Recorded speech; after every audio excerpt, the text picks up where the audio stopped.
Some people walk into a room and you feel it, something shifts. They're not loud, not flashy, but they carry a calm power, a kind of ease that makes you lean in. You want to know what they're about. You feel safe. You feel seen. You don't remember everything they said, but you never forget how they made you feel. And here's the truth. They didn't get that effect by faking it. They weren't trying to impress anyone. They didn't try to win approval by wearing a different mask for every room they walked into. No.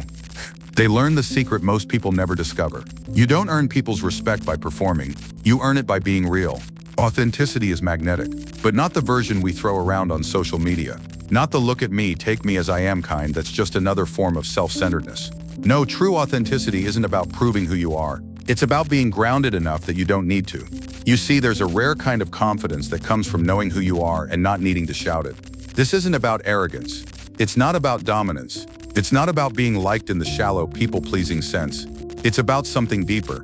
It's about being the kind of person others feel safe with. Not judged, not compared, not manipulated. When you're authentic, people don't feel pressured to be perfect around you. They breathe easier, they speak freer, they trust faster. And in a world full of noise, that is power. But let's be honest, being real in a world that rewards performance isn't easy. We're taught from the start to win approval by shape-shifting. Be the quiet one in one room. Be the funny one in the next. Be agreeable, impressive, charming. And slowly the cost adds up.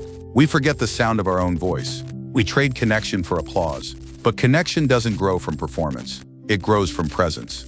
Ask yourself, when was the last time someone really listened to you? Not to reply, but to understand. That moment, rare as it is what we're all hungry for. And the people who can offer that, those who listen without judgment, speak without pretending, lead without ego, those are the ones we remember. And here's the best part. That kind of presence is not a gift you're born with. It's a skill, a muscle. And like all muscles, it grows through quiet, consistent effort. Dale Carnegie understood this before psychology had a name for it. He didn't teach people to dominate rooms. He taught them to open hearts. He believed and proved that the most influential people in the world are not the ones who speak the most, but the ones who listen the best. Not the ones who know all the answers, but the ones who ask the right questions. Not the ones who win arguments, but the ones who win trust. Because here's the paradox of influence. The more you try to impress someone, the less impressive you become. But the more genuinely curious you are about them, the more magnetic you become. You don't have to be brilliant, beautiful, or bold to be liked. You have to be interested, not interesting. You have to show people they matter, not just in your words, but in your attention. Abraham Lincoln, arguably one of history's most beloved leaders, wasn't admired because he spoke often, but because he spoke wisely. And more importantly, he listened deeply, even to those who opposed him, even to those who insulted him. That's power. Not to shout louder, but to stay calm when others raise their voices. Not to demand respect, but to command it through grace, dignity, and quiet strength. If you want to be liked without pretending to be someone else, start here. Drop the armor. Drop the act. Show up curious instead of clever. Interested instead of impressive. Present instead of perfect.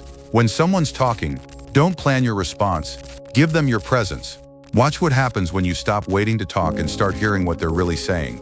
People don't remember what you say nearly as much as they remember how they felt in your presence. Make them feel understood. Make them feel valued. Make them feel like they matter, not as a means to an end, but because they do. You'll be unforgettable, not because you tried to be, but because you were real in a world full of roles. And the irony is, when you stop trying to be liked and start trying to understand, people will like you more than ever before. You don't have to be loud to be seen. You don't have to always agree to be accepted. And no, you don't have to shrink yourself just to fit into their mold. People aren't drawn to perfection. They're drawn to something far more rare, that quiet energy that says, I see you, I hear you, and I'm not here to compete, I'm here to connect. It's magnetic because it's real. And in a world full of filters, edits, and polished performances, real is revolutionary. Let me tell you something strange but true. The more you try to be liked, the less people feel connected to you, because they sense the performance. They feel the pressure behind your smile. And deep down, they know it's not the full you. Here we don't trust masks. We trust stories. We trust flaws. We trust humanity. So stop rehearsing every interaction like it's a script you'll be judged on, and start showing up like you're already enough. Because you are. People remember how you make them feel, not how flawless your delivery was.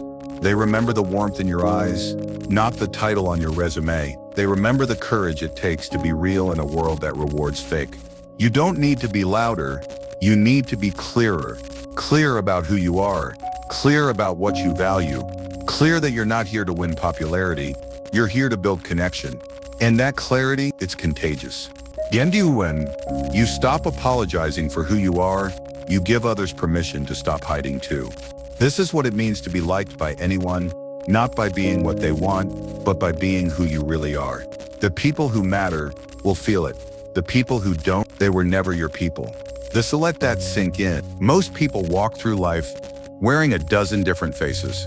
The professional face, the polite face, the everything's fine face. And the truth is, they're exhausted. Exhausted from hiding, from shrinking, from trying to guess who they need to be, instead of just being, but here's something they were never told. Your authenticity is your greatest influence because it resonates, it vibrates, it cuts through noise like truth through silence. Have you ever met someone who just made you feel at ease? Not because they were flashy or impressive, but because they were present, because they weren't trying to prove anything, they were just there? That's not charisma, that's alignment.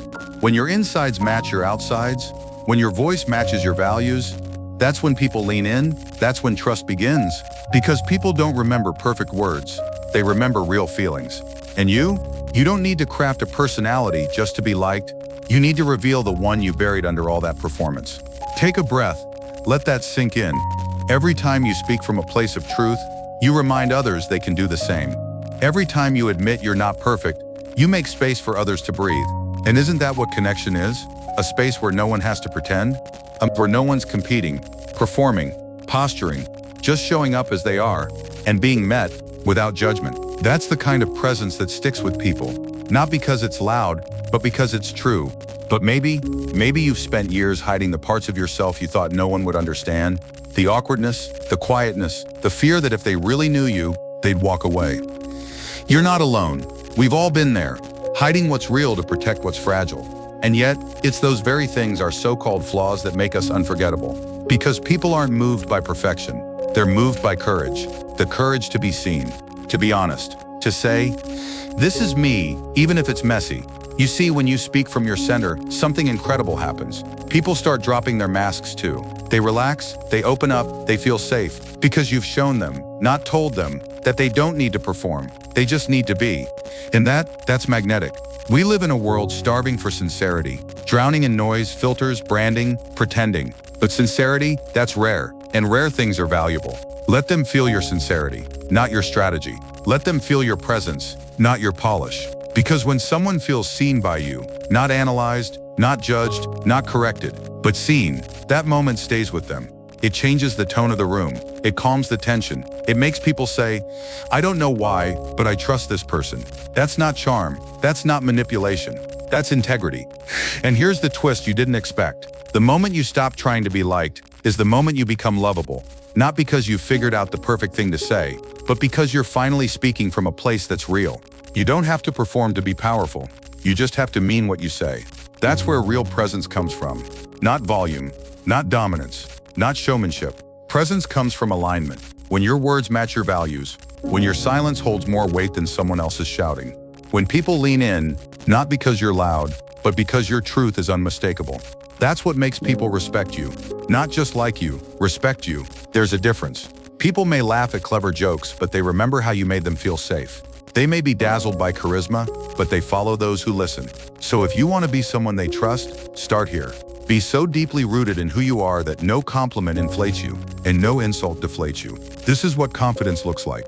Not a performance, not a posture, just presence. You walk into a room and your energy says, I'm not here to compete, I'm here to connect. I'm not here to impress, I'm here to understand.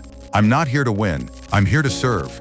Because the most powerful person in the room isn't the one demanding attention, it's the one who gives it. The one who sees others, really sees them. That's what Dale Carnegie taught, that the secret to winning people over is to stop trying to win and start caring. Not acting interested to get what you want, but actually genuinely caring. Because that's the difference between manipulation and influence.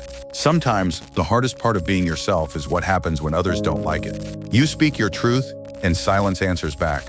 You draw a boundary, and they call you difficult. You stop chasing, and suddenly they stop calling. And in that moment, it's tempting to retreat, to smooth the edges, to shrink yourself back down just enough to fit into the space they feel comfortable with. But hear this, please hear this like your future depends on it. If you have to abandon who you are to be accepted, it's not worth being accepted. Because that kind of approval, it's rented, it's fragile, and it disappears the moment you stop performing. Instead, build relationships where your silence is respected as much as your speech, where your no is honored as much as your yes, where you're not liked because of what you offer, but because of who you are, even when you have nothing to give. This is where true confidence is born, not from applause, but from self-respect. Not from being liked by everyone, but being known by a few deeply. And I'll tell you something, the people who truly matter in your life, they won't need you to be perfect. They won't need you to always agree. What they'll need, but speak with clarity, not noise. Listen, but listen to understand, not to reply. Connect, but not by changing who you are, by revealing who you are. Because that's how trust is built. Not with tricks, not with charm, with truth. You may not win the crowd every time, but the ones you do reach, they'll stay. They'll remember. They'll grow with you. Look, you were never meant to be everyone's favorite. You were meant to be real. And being real means being misunderstood sometimes. Means being alone in rooms full of people who only know the version of you they're comfortable with. But that's okay, because authenticity doesn't need a spotlight. It grows in quiet spaces, in eye contact, in kind gestures, in staying soft when the world tells you to harden. You want to be liked, truly liked? Then don't perform, relate. Don't impress, connect. Don't chase people, invite them. Invite them into your presence, into your warmth, into your boundaries, into your truth. That's how you build something that lasts. Not by pretending to be someone else, but by having the courage to be exactly who you are, especially when it's uncomfortable. Dale Carnegie once said, "You can make more friends in 2 months by becoming genuinely interested in other people than you can in 2 years by trying to get other people interested in you." That's it. That's the code. So slow down, be curious, look them in the eye, ask better questions, listen with your whole being, and when you speak, speak like you're not trying to win, you're just trying to understand. Because people don't remember what you said, they remember how you made them feel. Make them feel seen, make them feel safe, make them feel like they matter. That's how you become magnetic, that's how you lead, that's how you're loved for real. Not by becoming louder, but by becoming truer. So the next time you feel the urge to edit yourself, pause, breathe. Remember, your worth doesn't depend on their reaction. It lives in how you show up. Not to impress, but to impact. Not to be someone else, but to be you, fully. And the ones who feel that, the ones who see that, they'll stay. They'll rise with you, and together, you'll build something rare. Not just influence, intimacy. Not just followers, loyalty. Not just approval, love. All by being who you already are. Speak like it matters, because it does. Speak so they feel understood, not judged. And watch how the world changes, one conversation at a time. So the next time you speak, speak from stillness. Speak from strength. Not to convince, but to connect. Because the people who matter most, they don't need you to be perfect. They just need you to be present. In a world full of noise, be the voice that brings people home to themselves. One word, one pause, one honest conversation at a time. Not everyone will understand you, but the right ones will. And when they do, you won't just be liked, you'll be trusted. That's the real power. Not being the loudest in the room, but the one they remember. Because when you spoke, they felt understood.